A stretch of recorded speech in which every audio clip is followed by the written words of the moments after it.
Natatawa ako sa mga vlogger ng mga loyalista, mga kakamping at mga dilawan dahil ginigiit talaga nila na si Vice President Sara Duterte ay nagkamal talaga ng pera sa kaban ng bayan dahil sa sinumpaang salaysay ni Ramil Madriaga. Itong sinumpaan salaysay ni Ramil Madriaga ay totoo daw ito kasi ito ay notaryado. Alam mo, yung pag-notarize ng isang affidavit, hindi yan nagpapatunay na yung nilalaman sa loob ng affidavit niya ay totoo lahat. Yung pag-notarize ng affidavit para lamang maging public record or public document yung affidavit niya.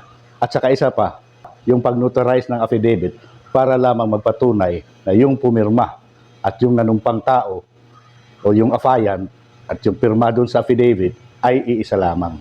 Kaya nga, may mga taong nadidemanda ng perjury dahil sa pagsisinungaling nila sa affidavit. Marami ng abogadong sumuri sa affidavit ni Ramil Madriaga. At marami na rin nagsabi na may mga inconsistencies yung affidavit niya.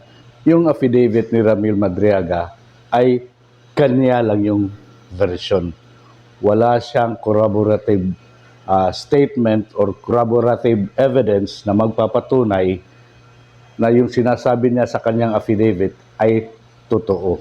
Yung magpapatunay lang talaga na nangulimbat si Vice President Sara Duterte sa kaban ng bayan ay ang huwes o judge lamang, hindi ang affidavit ni Ramil Madriaga.